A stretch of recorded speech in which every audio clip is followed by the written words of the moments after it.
قاضی اعجاز مالکی نے، شیخ عبدالحق محدث دہلوی نے، دیگر بزرگ جو سیرت نگار گزرے انہوں نے لکھا ہے کہ نبی پاک صلی اللہ علیہ وسلم کے اندر 100 مردوں سے زیادہ طاقت تھی.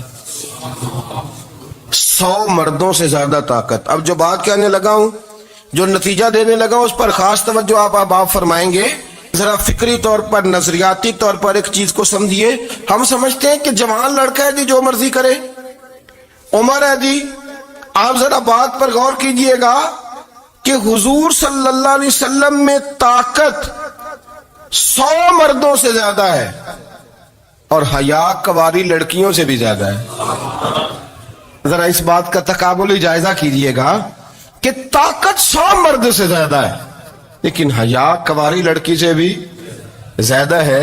اس کا معنی یہ ہوا کہ جس ٹہنی کو پھل زیادہ لگ جاتے ہیں وہ جھکا کرتی. تو حیا تو حسن ہے، حیا تو آپ کو پاک صاف کرے گا، حیا تو آپ کو نرالا کرے گا، انوکھا کرے گا. وہ ہمارے ایک دانشور ہیں، انہوں نے مضمون لکھا، کئی باتیں بڑی پسند آتی ہیں. وہ کہتے ہیں کہ میری اہلیہ، ان کو بھی کسی نے مس گائیڈ کر دیا تھا، حالانکہ اچھی خاتون ہے، کسی نے مس گائیڈ کر دیا. تو وہ بھی سماجی اور ویلفیئر، اور یہ خواتین کو شوق ہوتا نا بننے کا، تو وہ بھی سماج کے اندر اچھا مقام تلاش کرنے کے موڈ میں آ گئی.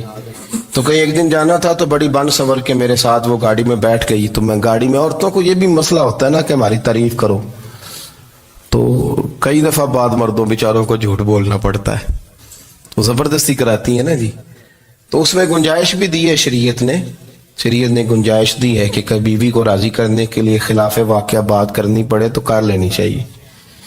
تو وہ کراتی بھی ہیں. 3 موقع پر خلاف واقعہ بات کرنے کی اجازت ہے. واقعے کے خلاف بھی آپ بات کر سکتے ہیں. جنگ کے موقع پر 2 لوگوں کو صلح کرانے کے لیے اور بیوی کو راضی کرنے کے لیے کر لیں کوئی ایسی بات، بے شک اپنی طبیعت پہ جبر کر کے کر لیں، گنجائش ہے، اجازت ہے. تو وہ کہتے ہیں جب وہ گاڑی میں میرے ساتھ بیٹھی بن سور کے، تو وہ تقاضا کرنے لگی کہ میں نے بڑے اچھے کپڑے پہنے ہیں پر آپ نے توجہ نہیں کرائی. تو سیانا بندہ تھا، وہ چاہ رہا تھا کہ میری خاتون سمجھ جائے.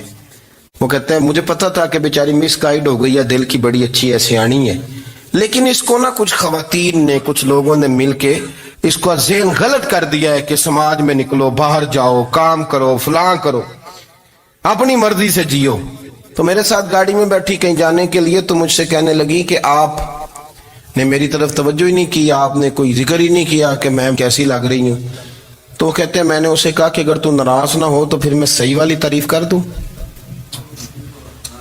تو اس نے کہا کہ آپ کر دیں. تو کہتے ہیں میں نے درد سے اور خلوص سے اپنی بیوی سے کہا، خلوص کے ساتھ. میں نے کہا میں تو روز گھر ہوتا ہوں، روز شام کو گھر ہوتا ہوں، اگر تو میرے لیے تیار ہوتی تو میں تیری تعریف کرتا، لیکن آج تو باہر جانے کے لیے تیار ہوئی، تو پھر ان سے تعریف کی امید رکھ جن کے لیے تو نے تیاری کی ہے. میرے لیے تیاری کرتی تو میں تو ہر شام تیرے پاس ہوتا ہوں.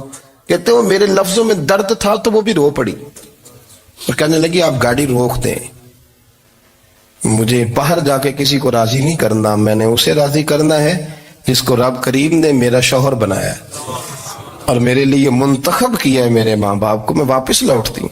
یہ ایک پہلو ہے سو لگتا ہوا، اس کو سمجھا جائے. رسول کریم صلی اللہ علیہ وسلم عرب کی کواری لڑکیوں سے زیادہ حیا والے تھے. کواری لڑکیوں سے زیادہ حضور حیا فرمایا کرتے تھے.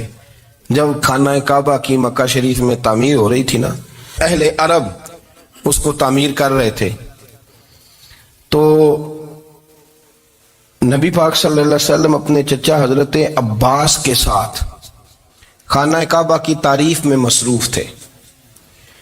تو عرب کے لوگ چونکہ لمبا کرتا پہنتے تھے پیروں تک، تو نیچے اگر کسی وقت کوئی چیز نہیں بھی ہوتی تھی تو کسی کو وہ نظر نہیں آتی تھی، چونکہ پردہ رہتا تھا، لمبا کرتا پہنا ہوا ہوتا تھا.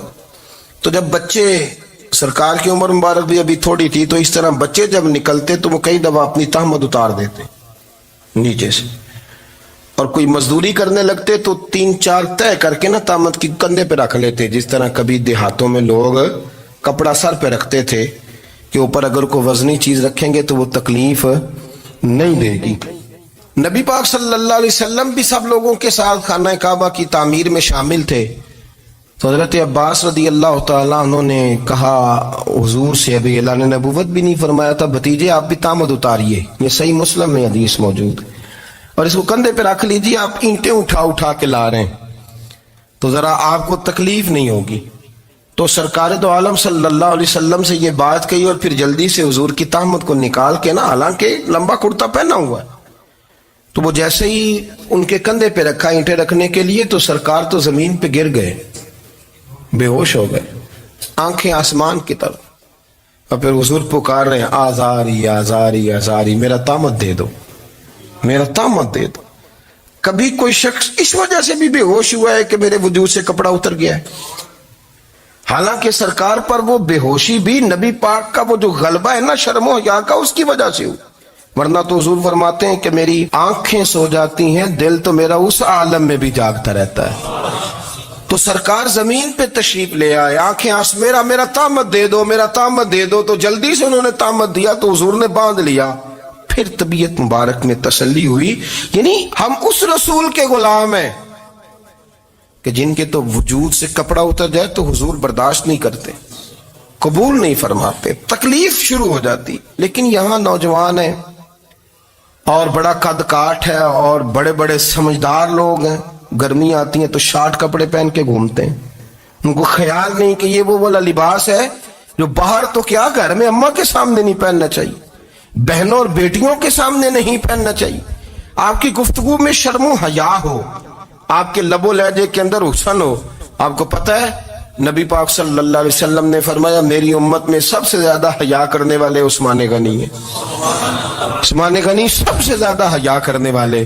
آپ فرمایا کرتے تھے جب سے حضور کا چہرہ دیکھا ہے میں نے کبھی اپنی شرمگاہ بھی نہیں دیکھی، میں نے آنکھوں کا وضو نہیں توڑا، اور جب سے حضور کے دست مبارک میں نے بیعت کے لیے سیدھا ہاتھ بڑھایا تو پھر سیدھا ہاتھ میں نے کبھی گندگی کو نہیں لگایا.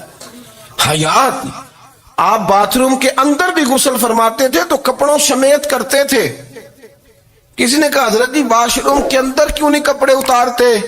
آپ فرمانے لگے باہر بندوں سے حیا کرتا ہوں، اندر جاتا ہوں تو رب سے حیا آنی شروع ہو جاتی، وہ تو دیکھ رہا ہے نا.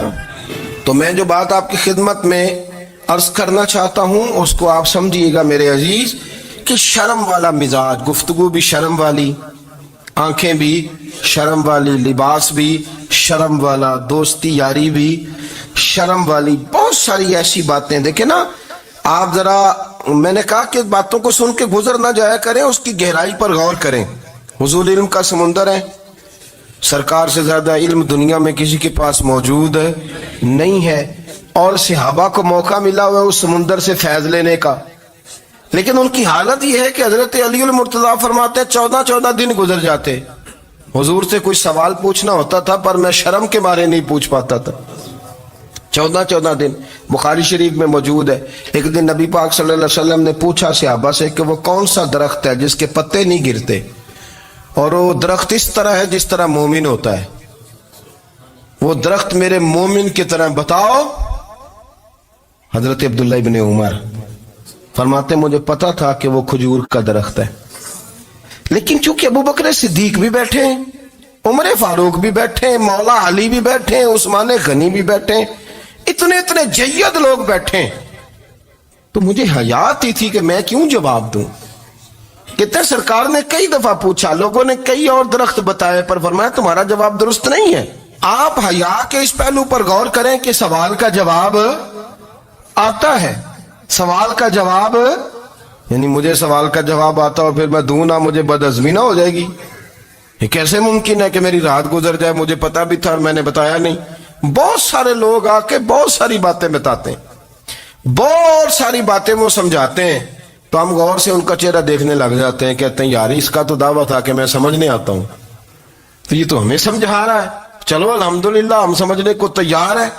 لیکن میرے عزیز پتہ بھی ہے جواب کا، علم بھی ہے، لیکن فرماتے ہیں میری حیا نے مجھے اجازت نہ دی کہ میں جواب دوں. آپ فرماتے ہیں پھر حضور سے صحابہ نے عرض کی کہ یا رسول اللہ آپ ہی بتا دیں وہ درخت کون سا ہے. تو حضور نے فرمایا بھئی وہ کھجور کا درخت ہے. تو آپ فرماتے ہیں میں دل ہی دل میں کہہ رہا تھا کہ الحمدللہ میرا جواب درست ہے. حالانکہ میں نے جواب دیا ہی نہیں. تو لفظوں میں حیا، جملوں میں حیا، آنکھوں میں حیا، اٹھنے میں حیا، بیٹھنے میں حیا، چلنے میں حیا ایک خوبصورت حسن ہے. اور نبی پاک صلی اللہ علیہ وسلم نے فرمایا جب تو بے حیا ہو جائے نا پھر تو آزاد ہے، پھر تو جو مرضی کا، پھر تو جو. اس لیے بزرگ جب کسی کو بے حیا کہتے تھے نا، اللہ اکبر، اور جب کسی کو کہتے تھے نا یہ بے حیا ہے تو لوگ سمجھتے تھے کہ کوئی ہلکی سی بات کر دی ہے، لیکن ان کا معنی یہ ہوتا تھا کہ بس بھائی اب اس کے ساتھ کوئی کلام کرنے کی ضرورت ہے، اس کو اب اصلاح کی ضرورت نہیں، یہ بے حیا ہے. کیا معنی؟ کہ اب یہ جو اس کے دل میں آئے گا وہ کرے گا، جو اس کی طبیعت چاہے گی وہ کرے گا، اب یہ کسی پہلو بھی قابو آنے کو تیار بے حیا ہو گیا. بے حیائی بہت بڑا عیب ہے. اور جو لوگ کہتے ہیں کہ ہمیں بالکل آزادی ہونی چاہیے، ہمارا اپنا جسم ہے تو ہماری اپنی مرضی چلے گی. ایک وزیر صاحب ہے، پتہ نہیں میں ان کو جانتا تو نہیں، انہوں نے سینٹ میں تقریر کی ہے، میں نے ان کی بات سنی ہے. اس نے کہا نہیں بھائی، جسم رب کا ہے تو مرضی بھی تو رب کریم کی چلے گی، مرضی بھی یہ مرضی بھی اللہ کی. یہ مجھے تھوڑا سا مسئلہ ہے جسم پر، کبھی کبھی مجھے کثرت سفر سے الرجی ہو جاتی ہے. میرے ساتھ لوگ نا دل سے پیار کرتے ہیں، شاید ہی کوئی اچھا ڈاکٹر ہو جس تک میرے سنگی مجھے لے کے نہ گئے ہوں، پر جسم اللہ کا ہے نا، مرضی بھی جب وہ چاہے گا صحت دے گا. کیوں کچے کاموں میں لوگ پڑ گئے، کیوں غلط لوگ سوچ میں پڑ جاتے ہیں؟ یہ اسی کا ہے. اور جب وہ چاہے گا، آپ اس بات کو اچھے طریقے سے سمجھ لیں کہ جو اپنی مرضی چوکوں چوراہوں میں کر رہے ہوتے ہیں نا، جو مرضی گندمند، وہ جانور ہوتے ہیں، وہ جانور ہوتے ہیں جو نہ چوک دیکھتے ہیں، نہ گلی دیکھتے ہیں، نہ انہیں پتہ ہوتا ہے کہ جگہ کون سی ہے. وہ انسان، میں نے کہہ دیا جو میں نے کہنا تھا، میں نے کہہ دیا، وہ جانور ہوتے ہیں. اور جو کچھ انسان ہوتے ہیں نا، ان کے اندر کچھ نہ کچھ پھر شرم حیا بھی ہوتی ہے. وہ چوکوں چوراہوں میں وہ حرکتیں اور وہ کام نہیں کرتے جو جانور کرتے ہیں. ان کے لیے بڑے پردے ہوتے ہیں، ان کے لیے بڑی باتیں ہوتی ہے، ان کے لیے بڑا کچھ ہوتا ہے. جو بالکل آزاد ہو جائے، کوئی پتہ نہ ہو کس وقت کیا کہنا ہے، کیا کرنا ہے، تو پھر وہ دائرہ انسانیت سے خارج ہو جاتا ہے. ہم آپ کو کیا دعوت دیں؟ آپ تو وہ باتیں کر رہے ہیں جو اسلام کا انسانیت کے حق میں بھی ٹھیک نہیں. آپ تو وہ والی باتیں کر رہے ہیں جن کا انسانیت بھی تقاضا نہیں کرتی کہ یہ باتیں ہونی چاہیے. لیکن ایک بات، میں تو جذباتی نہیں ہوتا، میں بڑے غور سے چیزوں کو دیکھتا ہوں، سنتا ہوں. اور نہ میں ان موسمی مینڈکوں کی، وہ مجھے عاتق صاحب کہنے لگے جی بڑے بڑے مولوی ایک بندے کے ساتھ بیٹھے ہوئے ہوتے تھے اور وہ روزے میں بڑے بڑے درس دیتا تھا تو وہ بھی فلانی حرکتیں کر رہا ہے. تو میں نے کہا ہم نے تو پرانا کہا تھا کہ موسمی مینڈک ہے، تو پرانے کہہ رہے ہیں کہ اداکار ہے، تو وہ جہاں کاسٹ کریں گے وہاں وہ اداکاری کرے گا. آپ کسی مذہبی جگہ کر لیں تو وہاں کر لے گا، کہیں اور جگہ کریں گے تو ہم تو پرانا کہہ رہے ہیں. تو کسی کو کبھی سمجھ آتی ہے تو کسی کو کبھی اور جگہ جا کے سمجھ آتی ہے. ہم ان لوگوں سے پریشان نہیں ہوتے. کیوں؟ سن لیں، کوئی مایوسی نہیں. ان کے اندر جتنا زور ہے وہ لگائیں. یہ ملک بنا ہے رسول اللہ کے نام پہ، یہ اللہ نے تحفہ دیا ہے امت مسلمہ کو، یہ نبی پاک کے نام پہ بنا ہے. تو یہاں جھنڈا بھی وہی والا بلند ہونا ہے جو مدینے والے رسول کا جھنڈا ہے، اور یہاں وہی کام چلے گا جو نبی پاک نے بیان فرمایا. تو اس طرح کئی لوگ آتے ہیں، وہ شور شار کرتے ہیں، چلے جاتے ہیں. اتنے نہ پریشان ہوا کریں. بہت سارے لوگ تو بیچارے اس قابل بھی نہیں ہے کہ ان کا نام لیا جائے. مطلب اتنا ہم ان کو اہمیت دے دیں، ان کا ذکر کریں، ان کا نام لیں، ان کی بات کریں، وہ بیچارے اس قابل ہی نہیں ہے. مطلب سٹیٹس ہی نہیں ہے ہمارا. اتنے فارغ ہیں ہم کہ اب جو بندہ آئے گا کہانی چھیڑے گا تو ہم چھیڑ جائیں گے. اور بھائی اللہ کا فضل ہے الحمدللہ تعالی، لوگوں نے بڑا شور کیا اور بڑے زمانے سے دنیا شور کر رہی ہے، پر اللہ کے گھر مسجدیں بھری ہوئی ہیں. یہ جو بچیوں کو بچے مس گائیڈ کرتے ہیں، انہیں بڑے بڑے خواب دکھاتے ہیں، وہ بیچاری ماں باپ کو چھوڑ کے، بہن بھائی کو چھوڑ کے اس کے ساتھ شادی کرتی ہے. پھر جو اس کا بعد میں حشر ہوتا ہے، آپ ادلیاں نو سردار پہن تکے تے شرما والیاں نو جھوٹے ڈولیاں دے. پھر وہ بیچاری ماں باپ رکھتے نہیں، وہ ظلم کرتا ہے تو کتنی بڑی تکلیف میں وہ بچی آ جاتی. نازک شیشی ہوتی ہے نا تو ٹوٹ جاتی. یہی حال اب جدید خواتین اور یہ جو کچھ اینکر پرسن ہیں، یہ اصل میں نا یہ آپ کو سیاست سکھاتے ہیں، لیکن یہ مادر پیدر آزاد لوگ ہیں، بالکل آزاد۔ یہ تو علماء شور نہ کریں، بات نہ کریں، گفتگو نہ کریں، مشائخ بات نہ کریں، اور یہ جو کچھ سنجیدہ اور دینی طبقہ ہے یہ کوئی شور نہ کرے، یہ تو روڈوں پہ ننگے ہو کے آ جائیں معاذاللہ۔ خوفناک نظریہ رکھتے ہیں یہ لوگ۔ عورت کو کہتے ہیں تیرے حقوق ہم تجھے لے کے دیں گے، مثلاً وہ کون سا حق ہے جو تم نے لے کے دینا ہے؟ میرے نبی کریم صلی اللہ علیہ وسلم اس کو بیٹی بھی بنایا ہے، اس کو بہن بھی بنایا ہے، اس کو ماں بھی بنایا ہے، اسے بیوی کا عالی شان رتبہ بھی عطا فرمایا ہے۔ اور چونکہ بیٹی کا بھی حق بڑا بیان کیا جاتا ہے، بہن کا بھی، ماں کا بھی، اور بیوی کے معاملے میں لوگ سمجھتے ہیں کہ زیادہ بات نہیں کرنی چاہیے، شاید مسئلہ خراب ہو جائے۔ حالانکہ نبی پاک صلی اللہ تعالی علیہ وسلم نے بیوی کے بارے میں پتہ کیا فرمایا؟ فرمایا جب تم نکاح کر لیتے ہو تو اپنا ایمان محفوظ کر لیتے ہو۔ اب میں اس کی شرح نہیں کرتا، اب خود کر لیجئے گا کہ وہ ایک ایسی شخصیت ہوتی ہے کہ جس کی موجودگی میں آپ کا ایمان محفوظ ہے۔ اب میں نہیں سمجھتا کہ اس سے بڑی بات کوئی اور ہو سکتی ہے، جس کی موجودگی میں آپ کا ایمان، اور بھئی یہ حدیث پاک عرض کر رہا ہوں، نکاح جب کوئی کر لے تو اس نے اپنا ایمان مکمل کر لیا۔ اس کا معنی یہ ہوا کہ آپ کا ایمان محفوظ ہے اس کی موجودگی میں، تو اس سے زیادہ بھی، یعنی ایمان سب سے قیمتی چیز ہے نا، تو اس کے محفوظ ہونے کی وجہ حضور نے نکاح بیان کر دی۔ تو اب میرا خیال ہے بیوی اگر کوئی اس سے بڑا حقوق مانگے گی تو بیوقوفی کرے گی۔ اتنا بڑا درجہ نبی کریم نے اسے عطا کر دیا، اتنا بڑا مقام دے دیا کہ تو خاوند کے ایمان کے محفوظ ہونے کا ذریعہ بن گئی ہے۔ عورت کو جو حقوق رسول کریم صلی اللہ تعالی علیہ وسلم نے عطا فرمائے، نبی پاک نے جو حقوق دیے، دیکھیں نا، حضرت عبداللہ ابن عمر رضی اللہ تعالیٰ عنہ کی اہلیہ بیمار تھی، تو جلدی سے وہ آئے، تو جب بہت جلدی ہو، سفر بڑا شدید تھا، تو آپ نے جلدی سے نماز ادا کی، جلدی سے چلے۔ آپ کے خادم کہنے لگے حضور خیریت ہے؟ فرمایا میری بیوی بیمار ہے۔ تو اس نے عرض کی حضور آپ کی اہلیہ بیمار ہے، تو آپ نے نماز بھی جلدی سے پڑھی، سفر بھی جلدی کیا۔ تو فرمانے لگے یہ وہ چیزیں ہیں جو ہمیں مدینے والے رسول نے سکھائی۔ آپ اس کیفیات کو سمجھیں کہ حضور صلی اللہ علیہ وسلم نے درس دیا۔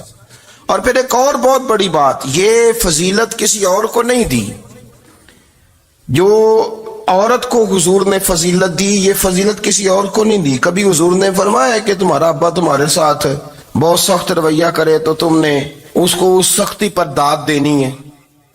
فرمایا چلو اگر وہ زیادتی بھی کرے تو تم نے اس کے ساتھ سلوک اچھا ہی کرنا ہے۔ لیکن آپ ایک بات کو سمجھے نا کہ بچے کے بارے میں، بیٹے کے بارے میں، بیٹی کے بارے میں فرمایا 10 سال کے ہو کے نماز نہ پڑھے تو سختی کرو، تمہارا ڈنڈا بھی لٹکنا چاہیے۔ بہت ساری جگہوں پہ بہت سارے لوگوں کے لیے سختی کا حکم دیا، لیکن عورت کے لیے حضور نے جو جملے کہے، اصل میں ہم سمجھتے ہیں کہ یہ ایک بات ہے، مشہور ہو گئی ہے روایت حدیث، تو بس اس کے پس منظر پر اور جملوں کے حسن پر شاید معاذ اللہ غور کرنے کی ضرورت نہیں۔ ذرا اس لفظ کی تاثیر پر غور کریں۔ حضور نے فرمایا عورت ٹیڑھی پسلی سے پیدا کی گئی ہے، یہ ٹیڑھی ہے، اس کو سیدھا کرنے کی کوشش کرو گے تو ٹوٹ جائے گی۔ تو حضور پھر ہمارے لیے حکم کیا ہے؟ فرمایا جیسی ہے تم اسی کے ساتھ نبھا کرو۔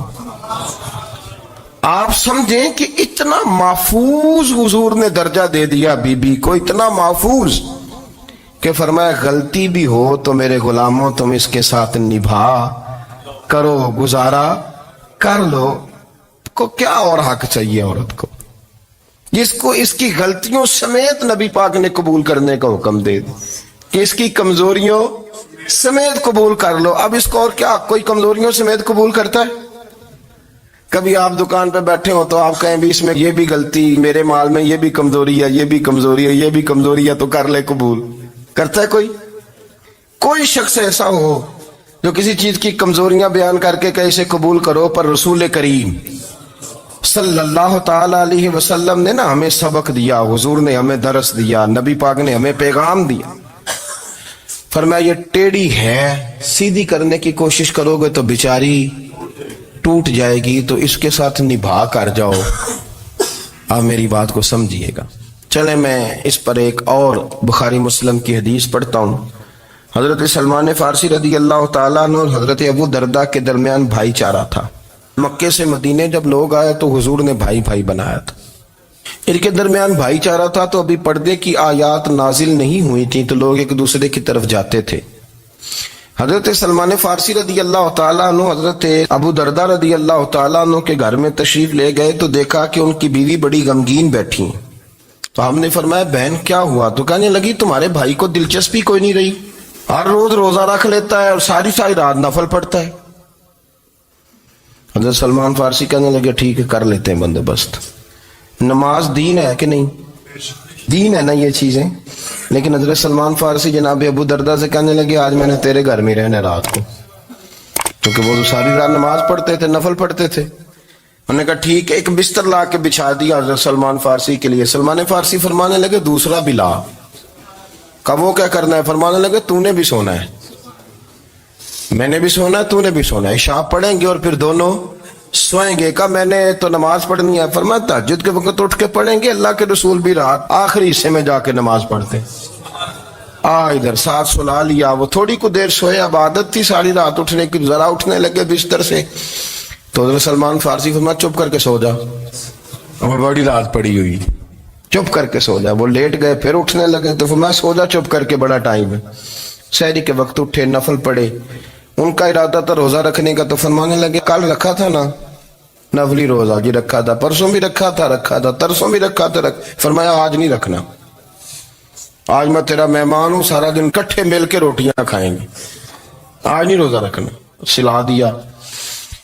اب حضرت ابو درداء رضی اللہ تعالیٰ عنہ کہہ تو کچھ نہ سکے، پر کہنے لگے سلمان تم پتہ تم کیا کر رہے ہو؟ نہ تم نے مجھے رات اٹھ کے زیادہ نفل پڑھنے دیے، سویرے روزہ نہیں رکھنے دیا۔ تو حضرت سلمان فارسی کہنے لگے کوئی لمبی بات تو نہیں نا، چلتے ہیں نا ابھی فجر میں مسجد نبی میں، تو نبی پاک کو بتاتے ہیں۔ سرکار دو عالم علیہ السلام کی خدمت میں تو اپنی بات کرنا، میں اپنی کروں گا، حضور نتیجے کا اعلان فرما دیں گے، بات طے ہو جائے گی۔ حاضر خدمت ہوئے، عرض کی یا رسول اللہ صلی اللہ تعالی علیہ وسلم یہ ساری رات نفل پڑھتے ہیں، ہر روز روزہ رکھتے ہیں، ان کی اہلیہ غمگین بیٹھی ہیں، حکم فرمائے۔ تو نبی پاک صلی اللہ علیہ وسلم نے فرمایا پھر ہوا کیا؟ یا رسول اللہ میں نے رات سلایا ہے، سحری میں اٹھایا ہے، سویرے روزہ نہیں رکھنے دیا۔ نبی پاک نے فرمایا سلمان فارسی نے ٹھیک کیا، سلمان فارسی نے ٹھیک کیا۔ پھر حضور نے فرمایا، نبی کریم نے فرمایا ابو درداء تیرے اوپر اگر اللہ کا حق ہے، اس کے رسول کا حق ہے، دین کا حق ہے، تو فرمایا تیری آنکھ کا بھی تیرے اوپر حق ہے، تیرے وجود کا بھی تیرے اوپر حق ہے۔ یہ حضور نے فرمایا تیرے بچوں کا بھی تیرے اوپر حق ہے، تیری بیوی کا بھی تیرے اوپر حق۔ اس حق کو بھی سمجھے، حقوق اللہ بھی ہیں، پر تیری آنکھ کا بھی تیرے اوپر۔ کیا مانا کہ تیری آنکھ سونا چاہتی ہے تو اسے سلا بھی، تیرے وجود کا بھی تیرے اوپر حق ہے، تو تیرا وجود آرام کرنا چاہتا ہے تو اسے آرام بھی کرا۔ اور پھر وہاں نبی پاک صلی اللہ علیہ وسلم نے فرمایا میں تم سب، سننا یہ لفظ حدیث کے، حضور نے اسی موقع پر فرمایا میں تم سب سے زیادہ اپنے رب کو جانتا ہوں اور میں تم سب سے بڑھ کر اپنے رب سے ڈرتا ہوں۔ حضور فرمانے لگے میں روزہ بھی رکھتا ہوں، افطار بھی کرتا ہوں، یعنی کبھی رکھتا ہوں اور کبھی نہیں رکھتا۔ فرمایا میں نفل بھی پڑھتا ہوں اور اپنی بیویوں کو وقت بھی دیتا ہوں۔ سرکار مسجد میں بھی آتے تھے، نواسوں کے ساتھ کھیلا بھی کرتے تھے، ان کے ساتھ پیار بھی کرتے تھے۔ تو اتنے بڑے حقوق حضور نے بیان فرمائے عورتوں کے کہ تمہاری بیوی کا بھی تمہارے اوپر۔ لو ایک حدیث بخاری کی اور یہاں بیان کر دیتا ہوں۔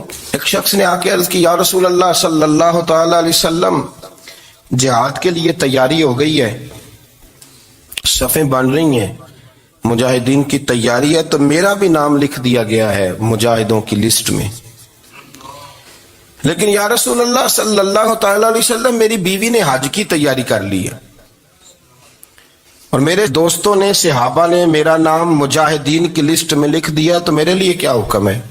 یہ بخاری مسلم ہے۔ تو نبی پاک صلی اللہ تعالی علیہ وسلم نے فرمایا جہاد پہ کوئی اور چلا جائے گا تو بیوی کے ساتھ حج کرنے جا، اسے محرم کی ضرورت ہے، وہ تیرے بغیر کیسے جائے گی؟ مجاہدین کو تو اور مجاہد مل جائے گا، پر تو اپنی بیوی کے ساتھ جانا۔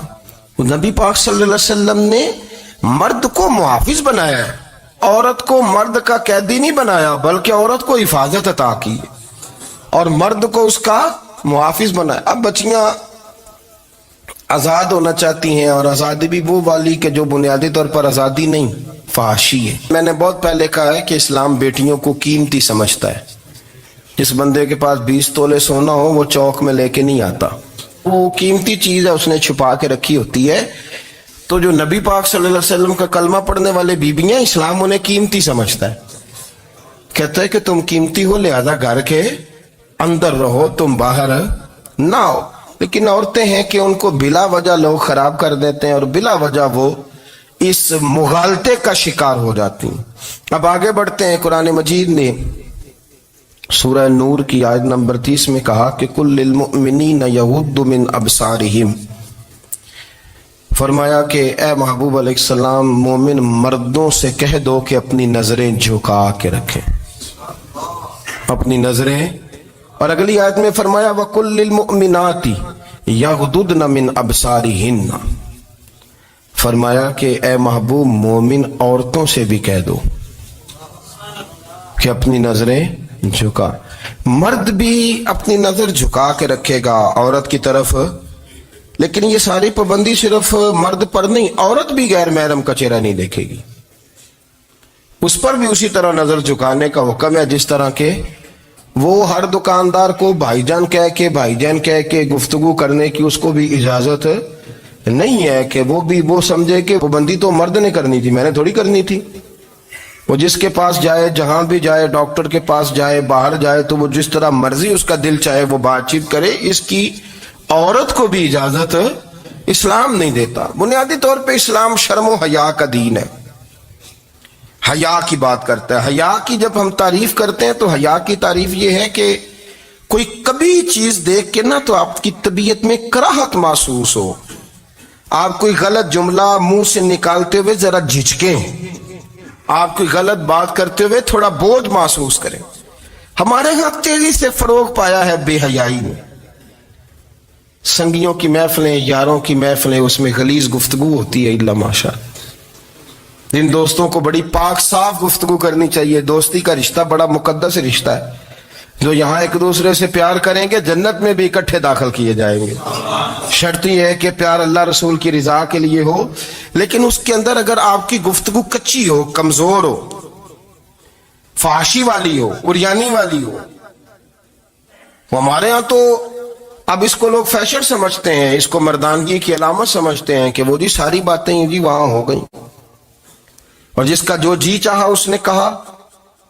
آپ جب حیا کے دائرے میں ہوتے ہیں تو آپ خود بھی سکون محسوس کرتے ہیں. دیکھیں نا, آپ کو نیند سکون سے کہاں آتی ہے؟ جہاں کمرہ بند ہو, چاروں جانب دیوار ہے, اوپر چھت ہے, خالی دروازہ بھی کھلا ہوا ہو نا, تو جب بندہ سکون لینا چاہتا ہے تو کہتا ہے یار ذرا دروازہ ذرا بند کر دو. وہ اچھی طرح اپنے آپ کو چھپا لیتا ہے نا حیا کے پردے میں, تو اللہ اسے سکون عطا کرتا ہے. اور جو اس سے بھی زیادہ ٹھنڈی نیند میں جانا چاہتا ہے وہ کہتا ہے لائٹ بھی بند کر دو. اب وہ مکمل طور پہ سمجھتا ہے کہ میں چاروں جانب سے چھپ گیا ہوں, اگر میں کھل کے بھی سو جاؤں گا تو میرا چونکہ پردہ قائم ہے تو مجھے کوئی دشواری نہیں ہوگی. آپ جب چھپ جاتے ہیں, جب آپ حیا کے اندر سمٹ جاتے ہیں, جب آپ چادر کے اندر آ جاتے ہیں, تو آپ بہت ساری جگہوں پہ آسانی محسوس کرتے ہیں. تو حیا تو آپ کو سکون دیتی ہے, حیا تو دل کو راحت دیتی ہے. میں بڑی ذمہ داری سے بات عرض کرتا ہوں, قرآن مجید نے نا ایک مقام پہ مذاق کو, ایک مزاح ہوتا ہے خوش طبی, وہ نہیں مذاق اڑانا. قرآن پاک نے نا مذاق کو ایک جگہ پہ جاہلوں کا طریقہ بھی قرار دیا ہے. بنی اسرائیل کے لوگوں سے حضرت موسیٰ نے کہا کہ گائے ذبح کرو اور ایک ٹکڑا مقتول کو مارو, زندہ ہو کے خود بتا دے گا مجھے کس بندے نے قتل کیا. تو کہنے لگے آپ ہمارے ساتھ مذاق کر رہے ہیں. تو قرآن مجید کہتا ہے کہ حضرت سیدنا موسیٰ علیہ السلام فرمانے لگے اعوذ باللہ ان اکون من الجاہلین, فرمانے لگے میں اللہ کی پناہ مانگتا ہوں کہ میں جاہلوں میں سے ہو جاؤں. یہ مذاق کرنا تو جاہلوں کا طریقہ ہے. اگر آپ کی زبان سے بے حیائی کا جملہ نکل گیا, اگر آپ کی زبان سے بے حیائی کا جملہ نکل گیا, آپ نے کہہ دیا کہ ہم آزاد لوگ ہیں, جو مرضی کریں گے, جو مرضی کہیں گے, جو ہمارا دل میں آئے گا کریں گے, تو پھر تو لوگ آپ کا وہ حشر کریں گے کہ آپ سے برداشت ہی نہیں ہوگا. جس کا لوگ مذاق بنا لیتے ہیں اور جو مذاق بن جاتا ہے پھر اسے کوئی جینے دیتا ہے. آپ حیا کی چادر میں چھپیں گے تو بچیں گے. اگر آپ نے اپنا مذاق بنوا لیا یہ کہہ کے کہ میں نے مرضی کرنی ہے، پھر یاد رکھنا چھپنے کو جگہ نہیں ملے گی، پھر تکلیف میں آ جائیں گے، پھر بہت بڑی اذیت کا شکار ہو جائیں. شرم و حیا، عرب کے اندر جو کنواری لڑکیاں تھیں ان میں بڑی حیا ہوتی تھی. الحمدللہ میں بڑے فخر سے کہتا ہوں کہ میرے پنجاب کی، میرے پاکستان کی بیٹیاں بھی 20 دفعہ ان کا ابا کہے تیری شادی کرنی ہے تو وہ آنکھ نہیں اٹھا پاتی آج بھی. یہ تو وہ چند لوگ ہیں جو کہتے ہیں ہم ہائی کلاس ہو گئے، ہمیں نہیں پتا کہ وہ روشن خیال ہو گئے ہیں کہ روغن خیال ہو گئے، پتہ نہیں کدھر چلے گئے. ورنہ ہماری بیٹیاں آج بھی جب ان سے ان کا باپ، ان کی ماں بات کرتی ہے تیری شادی کی تو وہ تو شرم کے ساتھ پچھلے سے پچھلے کمرے میں چھپتی ہیں. یہ اللہ نے فضل کیا ہوا ہے اس ملت پر. تو عرب کی لڑکی بڑی حیا والی ہوتی تھی، اس سے کوئی بات کرنی پڑتی تھی تو 20 دفعہ بات کی جاتی، پھر بھی وہ عورت چھپتی پھرتی تھی. حضرت عائشہ صدیقہ رضی اللہ